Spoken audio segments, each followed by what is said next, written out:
people. But it's like, men, like, you just pray for God's protection, right? I'm like, we got to have a foundation.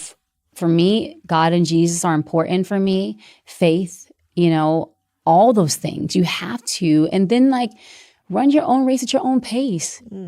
Like, don't be distracted by what's happening to the right and left of you. Like, if someone's having a successful moment and they feel like you work harder than them, and like, why am I not there? Like, don't even question it. Like, your journey of success is perfectly designed for you. Your big moment's going to happen for you when it's supposed to happen for you. So celebrate those moments. Like, change that energy, flip it. Don't be jealous, of it. Like, actually celebrate those individuals. Give them a pat on the back. Like, all those things, and just like, be good with where you are, right? It's so true, and hard to do, but so true. Yeah. But you've seen the full spectrum. You've gone through tons of cycles. I'm sure has there ever been a moment where you got like, you felt like the whole internet hated you? Like, you got a ton of hate? Really? Yeah. For sure. It's like every Tuesday. I know it's no, hard. I mean, listen, I don't know what one great that hasn't, reached some of the highest points, that hasn't been told they can't, or hasn't been tried to be knocked down. And that's a part of the process. And again, I think those moments, like, they make you more bulletproof. Because I'll be darned if I let a human tell me what I can and can't be. Like, I'm so sorry. Like, you can try and write it all kind of ways. And I'm not gonna lie, sometimes I'll be taking names. I'll be taking screenshots, because I'll be like, I'm gonna run this back when I go platinum again, like, oh, remember, like, okay, noted. Sometimes I actually do that. I might need to share a couple of names. I was playing. No, but let's do it. Yeah, I do it too. No. Like, there's something about a chip on your shoulder. Well, I keep a name. Yeah. I had a guy tell me, I hope one day you get more followers because you dumbed down the firm today. Like, I remember the exact sentence. Wait, what? And I screenshotted that shit. I have it to this day. Sometimes, because I'm real low, I'll have the audience go, F you, Dan. I wish I was better. I am trying, God. But it also fuels me. Oh, my gosh, So yeah. it makes me feel better that you sometimes keep names, too. No, I do. I do. I don't want to spend too much weight on those people, but I do. And I think, you use it as motivation, like, it lets you know, like, they say that, or Russ would, Alani would say, the greater you great, the more they hate. Like, it lets you know that you're doing something right, that they have something to say, right? It's like, okay, I'm making you feel some kind of way. Let me stay the course. Let's talk about, like, love and relationships a little bit. Like, not only this big successful career, and I know that every relationship has got its things, and I'm very happily married, and he's incredidible, but we fight. We just try to fight fairly if we can. Yeah. Fights are healthy sometimes. I think so. At least we need. I'm Spanish. He's Greek. We're crazy. Oh, that's good. I mean, yeah, we're not docile. But now you have this beautiful partnership. What is some of the things you do, some of the secrets that you have? How do you stay grounded and happily married in a world that is chaotic and a crazy career too? Yeah, I think, we always say, we said it since day one, we got engaged. It was actually part of the first conversation we had after he proposed to me. It's like we say, having Jesus at the center. Having a spiritual foundation is really important. Because, what is it? Like, lean out on your own understanding. Sometimes when we put the matters into our hands, it gets real tricky, but I would say communication, man. Sometimes you have to have hard communication moments. And I do believe that, at least historically for us, whenever we've had a conversation where it's like, okay, this is a big conversation, so many good things have come out of it, right? And we've grown together through those moments. So you can't be afraid to talk about the stuff that makes you uncomfortable. Communication rules the nation. I've always said that. And we really believe in doing that, and so I think that's important. How did you decide that he was your dude? I knew. Right away? Yeah, they say when you know, you know. It's funny because he and I, when we were talking the first night in person, is a really unique situation, because my dad was actually at my house and my firstborn was at my house too.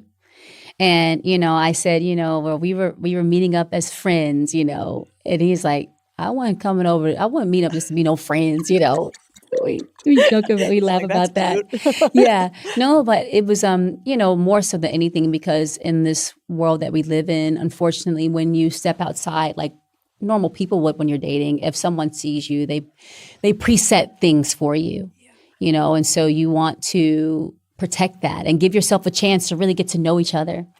So when we were talking, in person for the first time, literally forgot to eat. Right. We were supposed to eat at some point, and he had a meeting actually. And then I needed to get my food. I actually talked about a restaurant that we liked in the conversation. But anyways, we chatted, for hours.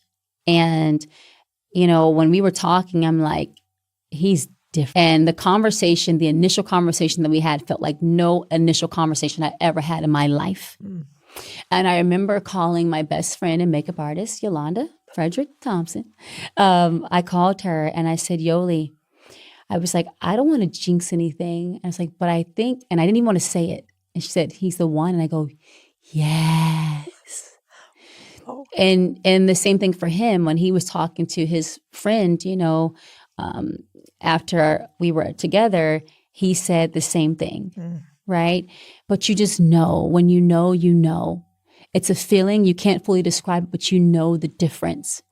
And so that's my story. Yeah. I felt the same way with my husband. You did? Yeah, totally. Well, we've known each other since we were 11. So I guess when I first met him, gosh. when I was 11, I wasn't feeling that way. But we reconnected later in life. He stayed friends with my dad. They're very close. But our first date was 3 days, which is crazy because we went to a music festival. And then 3 weeks later, we moved in together. And so wait, how did you guys, okay, you're friends, but when you reconnected, the energy was like, we're connecting on some other stuff. Okay, because I'm like, how y'all just turned to like, we're going to go on some dates? Like, okay. Yeah. So wait, then what happened? You said you moved in when? 3 weeks later. Oh my gosh. Which so is it's crazy. Unhinged. I'm like not that unhinged. How long have you guys been married for? We've been married for 7 years and been together for 10. Yeah. That's amazing. Yeah, we're going on year 10 of being married. Congratulations. Together. Yeah. That's amazing. Yeah. So it's funny because, thank you. We always say we were hanging out ever since we met. So, shortly after that, I'm living in Seattle and now here we are. That's wild. Yeah, it's crazy. What do you think? I mean, I know it's always tricky giving relationship advice, but it seems like a lot of statistics. People are getting married less than ever. They're finding less love, having less sex. And you could feel a certain way about those things. But I think there are a lot of people out there that are looking for their person. Mm-hmm. What do you tell a young woman or a not so young woman about how to find their person or how to be a type of person that attracts your person? Well, see, I think it goes back to some of that stuff I was saying earlier about manifestation and speaking life, and I think there's also the take care of self phase. That's important for us, right? Like we have to, I think, love on ourselves first so we can be good with self, right? And we don't want to be in a place where love is what makes us complete. Right? Love is a cherry on top, right? Now there is, a saying in the Bible about without love, you have nothing. So now, you want to move from a place of love, you would say God is love, but yeah, I think that you want to be right with yourself first, right? It's yourself sometimes. It's okay to eat by yourself. It's okay to be by yourself. We have to embrace the self phase first, I think. And then I think that you have to visualize what you want to attract in your life, right? What do you not want? What does he or she look like to you? How do they love on you? How do they love on themselves? How do they love the people around them? Do they make the room better? You start to visualize all these things. And I do believe that there's power in that because you know what I do think we do sometimes? When you lawfully throw in the air that I want love, but you don't define it, you will get that. And when you put in the air, I want love under these conditions, or it looks like this. It feels like this, it makes me feel like this. You start to have this thing to where it's when you see it, you go, that's it. Yeah. But you're not able to see it if you don't define it. So true. Right? It's like trying to explain a zebra to somebody who's never seen it. You're but once you've seen it, you're stripes, yeah, black and white, that's exactly it. Donkey. Yeah, totally. Yeah. I also, what's interesting about your relationship, if you guys have built businesses together. So we have one of your businesses right here, which we haven't even tried yet. I can't believe you made me So coquitos. I made you coquito. I have to shout out Tony Chapman, the chef, because she taught me how to make this for the first time. No way. And when I tell you, I could not stop going back. No, for real. Because you can get lit because it tastes so good. I had to be hammered by the end of this podcast. But it's a fun holiday drink. Thank you. So this is lovely. And this is your rum. 10 to 1 rum. I'll tell you a little bit after the first sip. This is delicious. Oh my gosh. Also, I feel kind of fancy. You just stick this cinnamon stick in here. I'm into things that are fancy but super easy. You know what I mean? Pops of detail. Yeah, exactly. And it's not complicated. No. Some coconut, condensed milk. We have our white rum and our dark rum. I'll just tell you, there's 0 sugars in our rum. We want people to reimagine rum, right? Look at rum in a way that you've never seen it before. Get out of the colonial, got to make it in pina colada, strawberry daiquiris only. Yeah. Rum can play. We say that any other spirit, anything you can do, rum can do better. Just facts. But no, seriously, you can have so much fun with rum. So for example, you're Latina. And we like margaritas. I said we, because I'm Mexican. I'm Mexican, okay? Black and Mexican. I've never heard that before. Yes, I love that. Black and Mexican. But I love a margarita, but I take the rum, I call it a rumarita. So you do the white rum in place of the tequila. That's hot.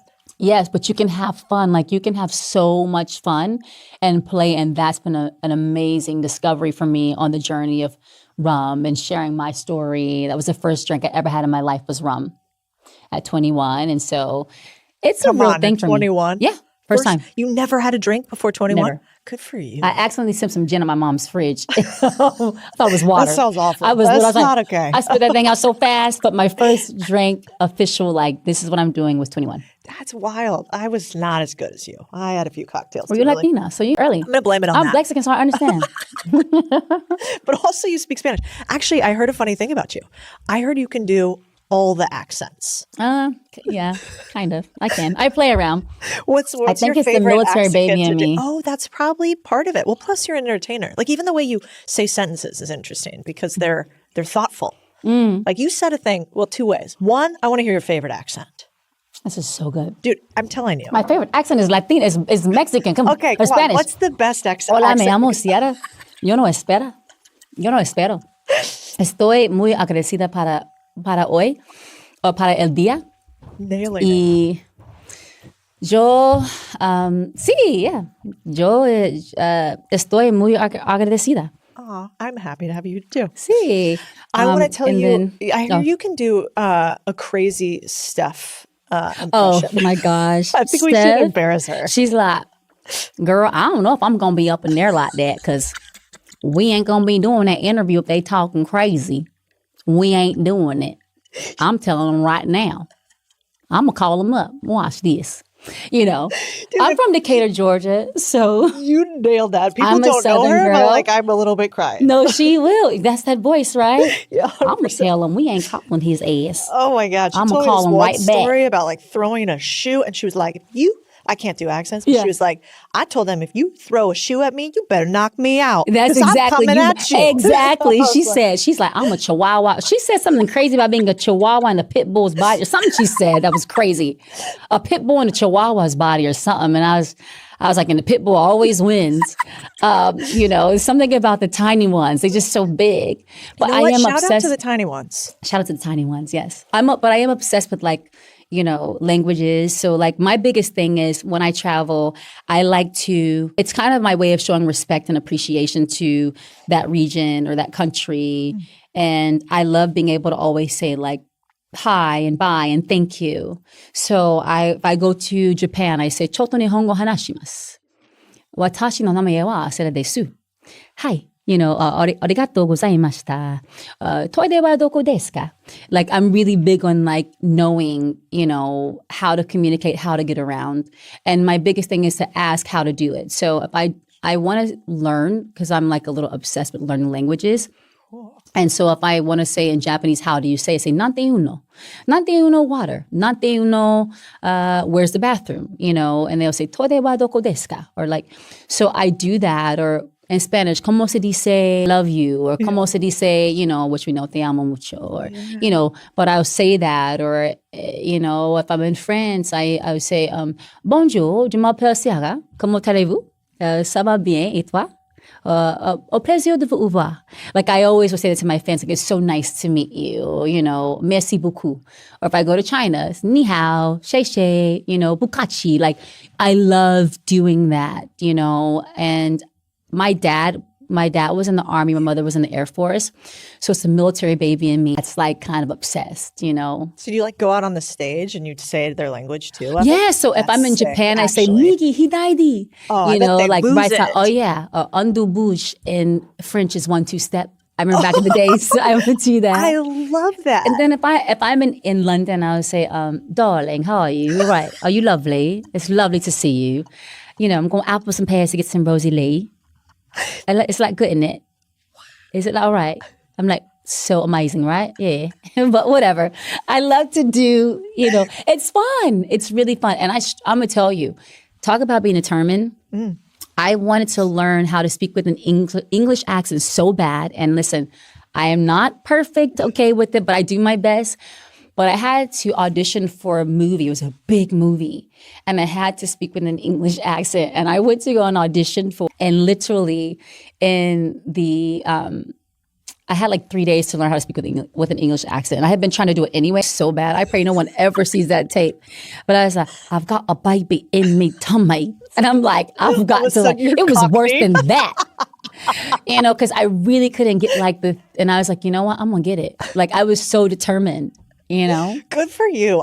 My husband says they all sound like a Mexican Russian, which is not really good. That's not a good combo. So, you sound like a Mexican Yeah, Russian? when I do my accents, they all just like converge oh my gosh. to the mixture Hilarious. of the two. It's not good. But I do think, I think there's something really beautiful about this like curiosity, like you continue. So your bio is so fascinating. Like we talked about 10-1 a little bit, which I hear is like one of the most awarded rums out there. I had no idea, by the way. And then you also have Third Brand, which is 3 Brand. 3 Brand. And 3 Brand Children's Apparel Company. Is it public that you did $100 million in revenue in 2024? Can we say? Yeah, you can. That's wild. Yeah, we've been These very, are big very businesses. blessed. Yeah, I got to say it's been an incredible journey. I think, especially like you mentioned, doing everything together. Yeah. Talk about a why not you attitude, because we obviously have our why not you foundation, and big believers in once we believe in something or we set out to do something, most importantly being connected, genuinely connected to what we do, right, is important. Like you got to have that authenticity factor. And so 10-1 Rum, as I mentioned, was a genuine spirit for me that I, love since day one. And I love the challenge of getting people to understand the beauty of rum. And with 3 Brand, Russ is really his jam. We talk about sports, music, and fashion, the three, three of the most powerful forces, in the world, and the power of what happens when they come together. And when you get to do it through youth, the youth is really important to us. We really love being able to speak life into the youth with the why not you mentality. When it comes to fashion, it's a fun place to play in and a fun place to activate in. We obviously have our kids, family is really important to us. And we get to share, our passion and pour our passion and love into the brand, to 3 Brand as a whole. And it's a gift, when you say those numbers for just 2024 alone. We've been on this journey for like almost 3 years, so you can multiply that by 3, right? Which is a blessing. And so, it's not ultimately about that. It's really about the ability to impact. That's our ultimate goal. We love being able to impact and inspire kids in such a great way. And there's nothing better than doing it through fashion. So it's been a fun journey. And it's the coolest thing, when we're taking our kids to school and you see other kids wearing 3 Brand, it's like, hey, like Russ was like saying to your dad, it's like, hey, that's my brand, and it's the cutest thing. It makes you feel proud. It makes you feel motivated.